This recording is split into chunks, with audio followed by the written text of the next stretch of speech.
Hello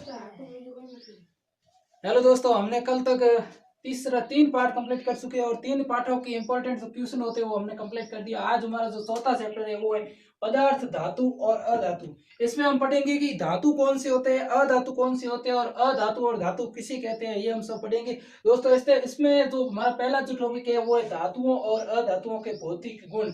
इसी के बाद में इसी के आधार पर हम धातु और अधातु की परिभाषा लेंगे और पहले हम देखेंगे कि धातु और अधातुओं के भौतिक गुण कौन कौन से हैं। उसमें से दोस्तों आपने देखा होगा कि कुछ पदार्थ होते हैं जैसे कि लोहा है, जैसे कि सोना है, और ऐसे धात्विक पदार्थ जो होते हैं उनके जो गुण होते हैं वो हम अलग अलग देखेंगे। पहला जो गुण है वो आघात वर्धनीय। आघात वर्धनीय का मतलब होता है चोट पहुंचाना या किसी के ऊपर आघात करना। दोस्तों जो धात्विक पदार्थ होता है उसके ऊपर जब आघात करते हैं या उसके ऊपर हथौड़े से जब पीटते हैं तो धात्विक पदार्थ एक साधन में बदलने लग जाता है और धीरे धीरे एक चपटा होता जाता है। और उसी के बाद में जो अधातु पदार्थ है उसको अगर हम हथौड़े से पीटेंगे तो वो चादर बनने की बजाय टूट जाता है। यही कारण है कि धातु में आघात वर्धनीय का गुण पाया जाता है। उसको हथौड़े से पीटने पर वो धीरे धीरे बढ़ता जाता है बल्कि टूटता नहीं है। अब दूसरा है जो चालकता है, विद्युत चालकता या ऊष्मा की चालकता।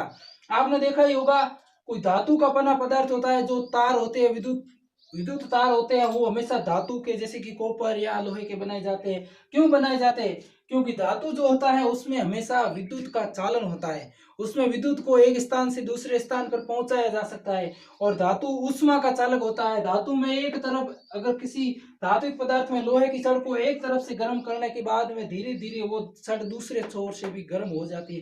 क्यों होती है? क्योंकि धातु में ऊष्मा या विद्युत के चालन का गुण पाया जाता है। बल्कि अधातु में ये गुण नहीं पाया जाता है। अधातु को अगर हम विद्युत से स्पर्श करवाते हैं तो उसमें विद्युत का चालन नहीं होता है। और अगला है जो तन्यता। अब आपने पढ़ा ही होगा कि जो विद्युत के तार होते हैं वो लंबे तार धातुओं के बनाए जाते हैं, कॉपर के बनाए जाते हैं, सोने के बनाए जाते हैं, चांदी के बनाए जाते हैं। क्यों बनाए जाते हैं? क्योंकि धातुओं के अंदर तन्यता का गुण पाया जाता है। धातुओं को अगर हम पीट कर लंबी कितना भी लंबा खींचते हैं तो वो एक तार का रूप ले लेते हैं। जैसे कि 1 ग्राम सोने से हम 1 किलोमीटर लंबा तार बना सकते हैं। 1 ग्राम सोने से हम 1 किलोमीटर लंबा तार बना सकते हैं। अब इसमें और अगर हम सब धातुओं की तुलना में देखें तो सोने में सबसे अधिक तन्यता का गुण पाया जाता है। उसके बाद में चांदी में, और तीसरे नंबर पर जो आता है वो है कॉपर।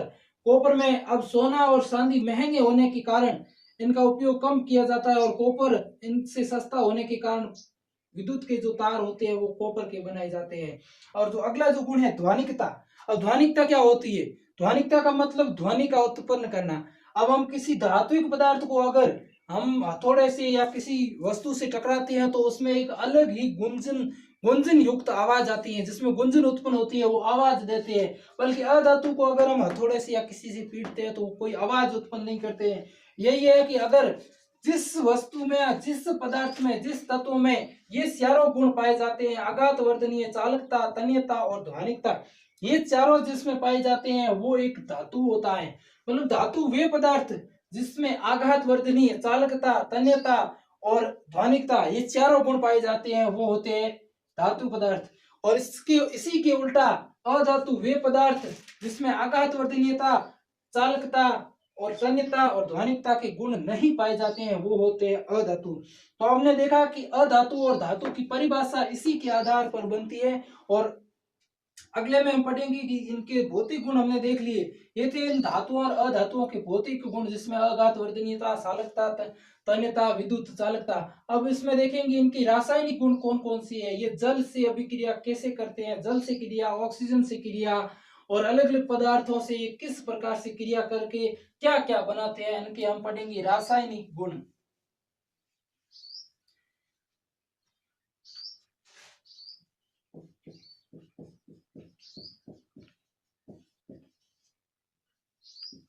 रासायनिक गुण। अब रासायनिक गुण यानी केमिकल कैरेक्टर जो है उसमें से जो पहला जो हम पढ़ेंगे ऑक्सीजन के साथ अभिक्रिया। ऑक्सीजन के साथ अभिक्रिया करके धातु क्या बनाते हैं?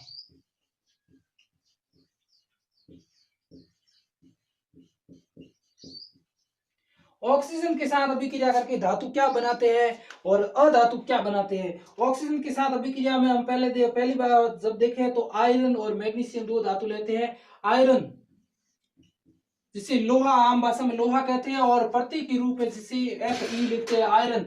आयरन को अगर हम देखें तो आयरन ऑक्सीजन के साथ कैसे क्रिया करता है, तो देखा होगा आपने आयरन ऑक्सीजन वातावरण में उपस्थित वायुमंडलीय ऑक्सीजन और वातावरण में उपस्थित नमी या जल से अभिक्रिया करके फेरिक हाइड्रोक्साइड का निर्माण करता है। फेरिक हाइड्रोक्साइड आपने देखा होगा कि जंग होता है, जो लोहे या किसी धातु पदार्थ के ऊपर जंग लगा होता है उसे बोलते हैं ferric hydroxide, FeOH3। Ferric hydroxide मतलब आयरन जो होता है वो ऑक्सीजन से नमी की उपस्थिति में ऑक्सीजन से क्रिया करके जंग का निर्माण करता है। और ये ऑक्सीजन, अब हम देखें कि कॉपर ऑक्सीजन से कैसे क्रिया करता है या मैग्नीशियम ऑक्सीजन से कैसे क्रिया करता है। कॉपर ऑक्सीजन से क्रिया करके क्यूप्रिक कॉपर हाइड्रोक्साइड का निर्माण करता है। कॉपर जिसे Cu आम भाषा में लिखते हैं, कॉपर प्लस ऑक्सीजन प्लस वातावरण में उपस्थित नमी और प्लस वातावरण में उपस्थित कार्बन डाइऑक्साइड गैस। अब ये जो सब पदार्थ जो वातावरण में मिल जाते हैं, कॉपर तो धातु होता है, ऑक्सीजन वातावरण में उपस्थित होती है, नमी भी होती है और कार्बन डाइऑक्साइड, ये सब गैसें और धातु मिलकर कॉपर हाइड्रोक्साइड का निर्माण करते हैं, CuOH3। कॉपर हाइड्रोक्साइड का निर्माण करते हैं और साथ में कॉपर कार्बोनेट का निर्माण भी करते हैं, CuCO3।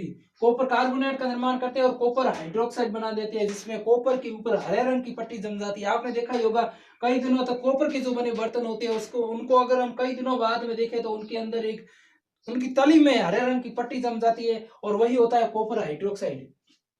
अब हम देखेंगे मैग्नीशियम जो होता है वो ऑक्सीजन से क्रिया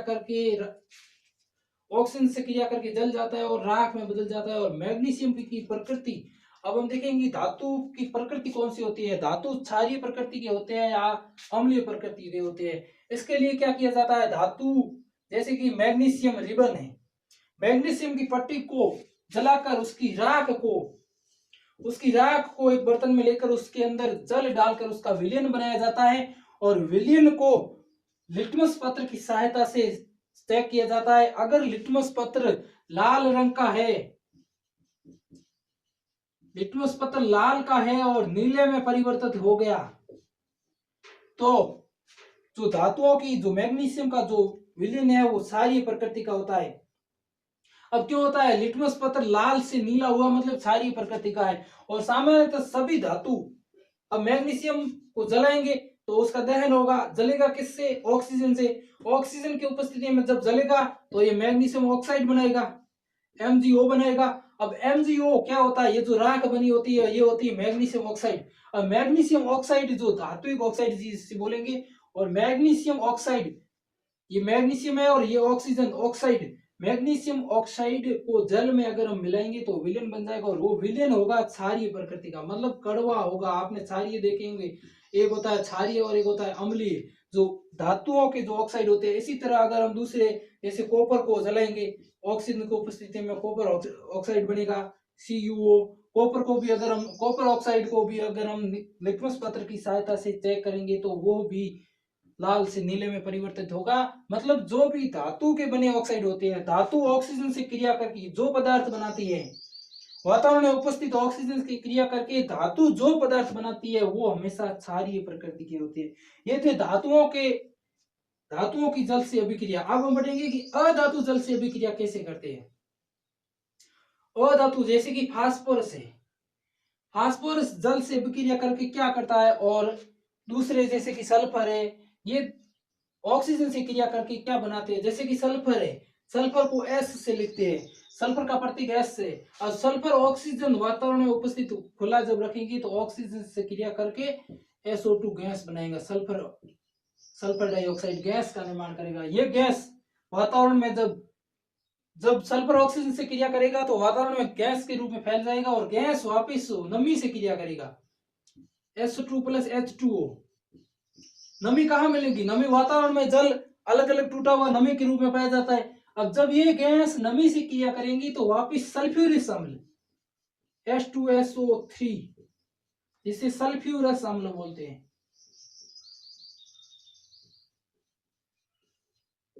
सल्फ्यूरिक अम्ल।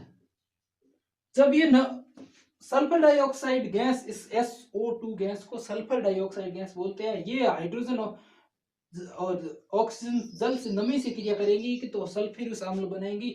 और सल्फ्यूरिक अम्ल, और इसके अलावा सल्फर का हमने देखिए सल्फ्यूरिक अम्ल का निर्माण होता है, और सल्फ्यूरिक अम्ल वापिस हाइड्रोजन से जब क्रिया करता है तो इस सल्फ्यूरिक एसिड का निर्माण करता है, जो तेजाब, जिसे सामान्य भाषा में तेजाब कहते हैं। अब है कि फास्फोरस, फास्फोरस को प्रतीक के रूप में P लिखते हैं। अब फास्फोरस ऑक्सीजन से क्रिया करके क्या बनाता है?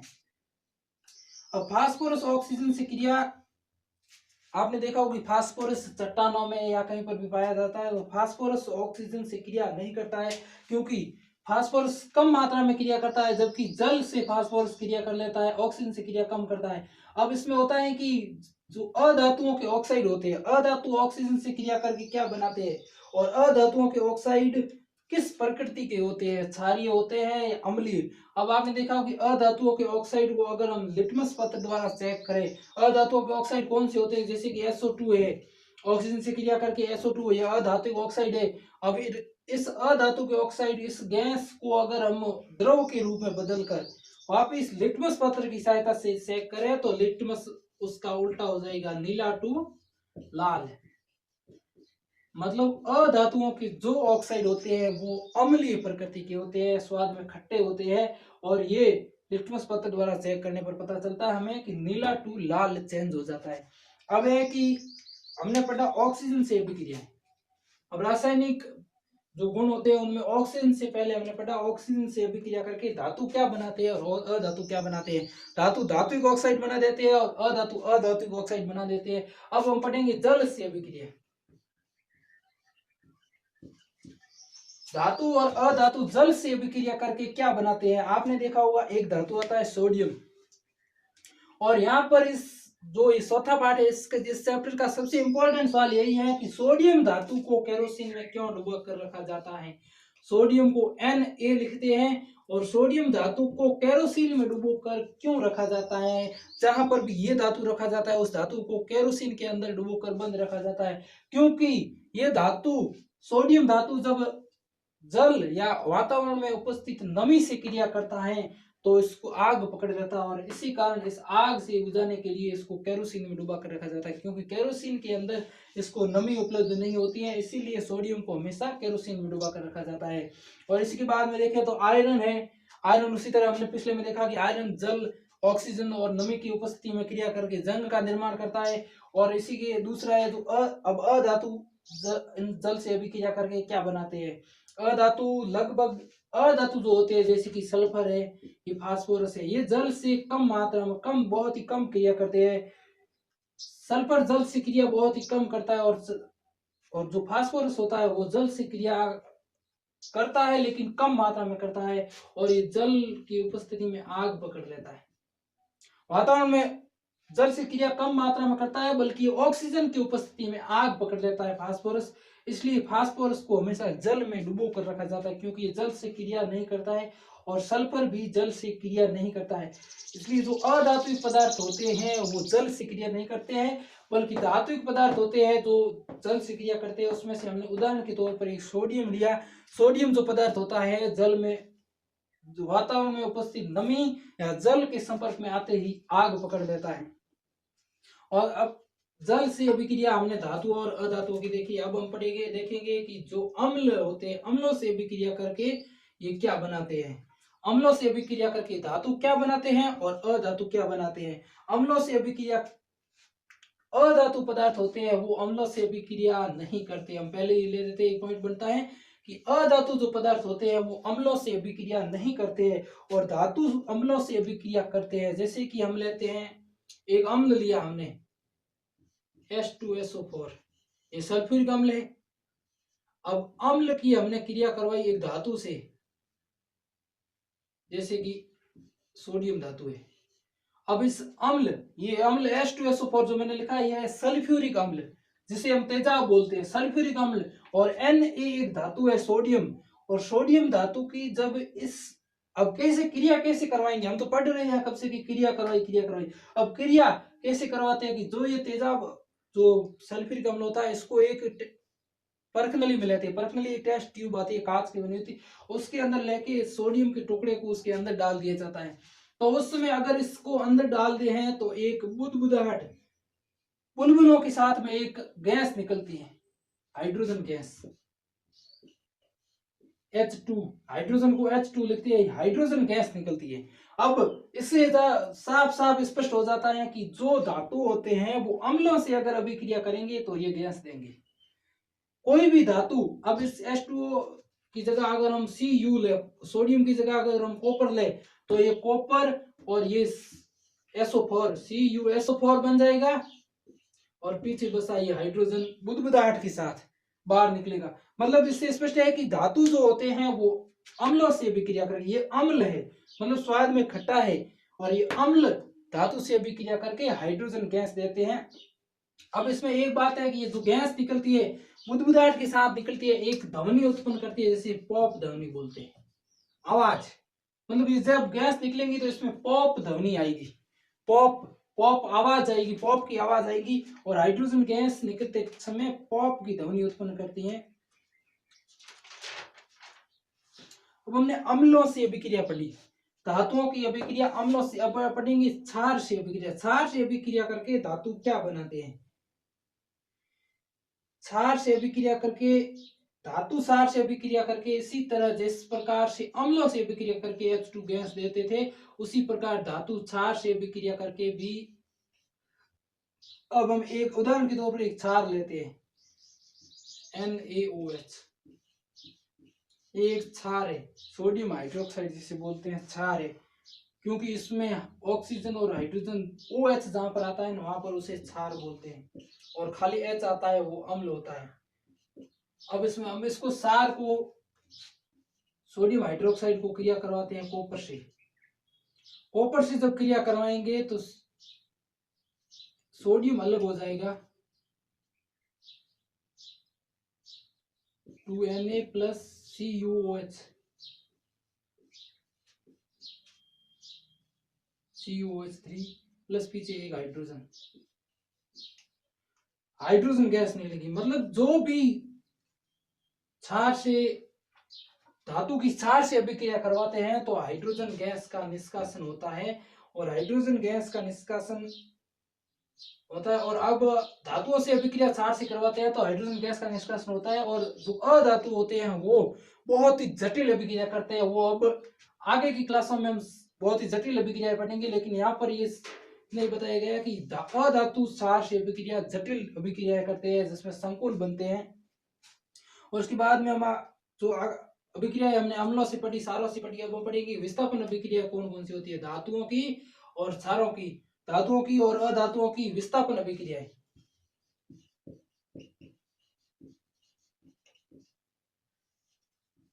विस्थापन अभिक्रियाएं, विस्थापन अभिक्रियाओं में हमें देखेंगे कि कौन सी धातु किस पदार्थ से अभिक्रिया करके एक जगह से दूसरी जगह पर स्थापित हो जाती है। अब हम देखेंगे, उदाहरण लेंगे पहले CuSO4, ये क्या है, कॉपर सल्फेट, जिसमें कॉपर एक धातु है और सल्फेट एक अधातु युक्त गैस है। अब कॉपर सल्फेट की अभिक्रिया करवा देते हैं हम जिंक से, जिंक एक धातु है। अब इसमें क्या निर्माण होगा, अब ये जो कॉपर धातु है ये इस जिंक पर अटैक करेंगी और जिंक इस कॉपर की जगह ले लेंगी, और वापिस जिंक और ये सल्फेट जुड़ जाएगा SO4, और कॉपर अलग हो जाएगी। मतलब इसका स्थापित होगी दूसरी जगह, जिंक इस जगह चला गया और कॉपर इस, जिंक इस जगह आ गया और कॉपर उस जगह चला गया, मतलब विस्थापन अभिक्रिया होगी। अब दूसरा हम उदाहरण लेंगे, अब 5 अभिक्रिया हम अलग अलग लेंगे जिंक के साथ कॉपर के साथ।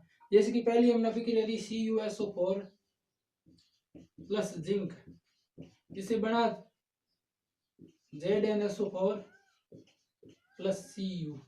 अब दूसरा हम जो लेंगे वो है CuSO4 प्लस Fe, इससे FeSO4 बन जाएगा प्लस Cu। अब तीसरी जो हम अभिक्रिया लेंगे उसमें ZnSO4 zinc sulphate plus Cu, इसमें वही होगी CuSO4 प्लस जिंक। और अगली जो हम अभिक्रिया लेंगे वो है FeSO4 iron sulphate plus Cu। बहुत ही सिंपल है, इसमें वापस CuSO4 बन जाएगा प्लस Fe। अब एक और अभिक्रिया बची है, उसमें है ZnSO4 plus FeSO4 plus Zn। अब इसमें ये 5 अभिक्रिया अलग अलग है, इसमें डिफरेंट क्या है हम वो देखेंगे। अब आपने देखा कि कॉपर सल्फेट जिंक से जब अभिक्रिया करता है तो जिंक सल्फेट बनता है। वापिस अगर हम देखें कॉपर सल्फेट और जिंक की अभिक्रिया, कॉपर सल्फेट यहाँ पर जिंक से अभिक्रिया करके जिंक सल्फेट बनाता है, कॉपर सल्फेट आयरन से अभिक्रिया करके आयरन सल्फेट बनाता है। लेकिन जब जिंक सल्फेट कॉपर से अभिक्रिया करके कॉपर सल्फेट बनाता है और जिंक बनता है। अब आयरन सल्फेट कॉपर से अभिक्रिया करके कॉपर सल्फेट बनाता है और आयरन बनता है। जिंक सल्फेट आयरन से अभिक्रिया करके आयरन सल्फेट और जिंक बनाता है। आपने देखा इसमें हर अभिक्रिया में एक दूसरे का स्थापन हो गया, इसलिए इसको बोलते हैं विस्थापित अभिक्रिया। अब इसमें अगर पांचों अभिक्रियाओं को हम तुलनात्मक रूप से देखें तो इनमें फर्क क्या है। आपने देखा जिंक, यहाँ पर कॉपर सल्फेट की जगह जिंक आ गया। अब इसमें देखा कि इसमें वापिस जिंक सल्फेट को कॉपर से अभिक्रिया करवाते हैं तो कॉपर सल्फेट का स्थापन हो जाता है जिंक में, कॉपर सल्फेट का स्थापन जिंक में हो जाता है। अब ये देखेंगे कि यहाँ पर इसने इसकी स्थापित कर दिया, मतलब इसमें ये एक पॉइंट बनता है कि जो एक अधिक अभिक्रियाशील जो धातु होता है वो कम अभिक्रियाशील धातु को विस्थापित कर सकता है, लेकिन जो कम अभिक्रियाशील धातु होता है वो अधिक अभिक्रियाशील धातु को विस्थापित नहीं कर सकता है। मतलब इसने देखा आपने, हम अगर इसको उल्टा कर दे, वापिस यहाँ पर जिंक कर दे, यहाँ पर कॉपर कर दे, तो इस कॉपर की तुलना में जिंक कम अभिक्रियाशील है, बल्कि कॉपर अधिक अभिक्रियाशील है। इसे यह है कि जो कम अभिक्रियाशील धातु होता है वो अधिक अभिक्रियाशील धातु को स्थापित नहीं कर पाता है, और जो कम क्रियाशील धातु होता है वो अधिक अभिक्रियाशील धातु के द्वारा विस्थापित कर दिया जाता है। और इसमें जो 5 अभिक्रिया पड़ी, इसमें हमने देखा कि जो धातुओं के रासायनिक और भौतिक गुण हमने दोनों पढ़ लिए। अब इसमें है कि धातुओं और अधातुओं के उपयोग क्या क्या है।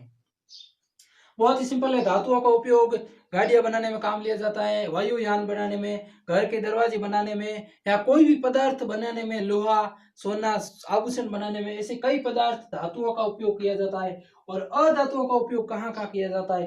अधातुओं का उपयोग खाद उर्वरक, खेतों में जो खाद देने के लिए आती है उर्वरक का उपयोग किया जाता है, उर्वरक बनाया जाता है, दवाइयां बनाई जाती है, और फटाके जैसे कि फटाके बनाए जाते हैं। और अधातु के द्वारा कई प्रकार के पदार्थ बनाए जाते हैं। अधातुओं के उपयोग और धातुओं के उपयोग हमने देखे, धातुओं के द्वारा भी धातु युक्त जैसे कि आभूषण है, दरवाजे है, वायुयान है, गाड़ियां हैं, वो सब बनाई जाती है। और अधातुओं के द्वारा दवाइयां बनाई जाती है, खाद और उर्वरक बनाए जाते हैं, और फटाके बनाए जाते हैं। ये है धातुओं और अधातुओं के उपयोग। और इसी के साथ में हमारा जो चौथा चैप्टर है बहुत ही छोटा था और खत्म हुआ। अगले चैप्टर में हम 5वां चैप्टर लेंगे, पेट्रोलियम से संबंधित जो पार्ट है वो लेंगे।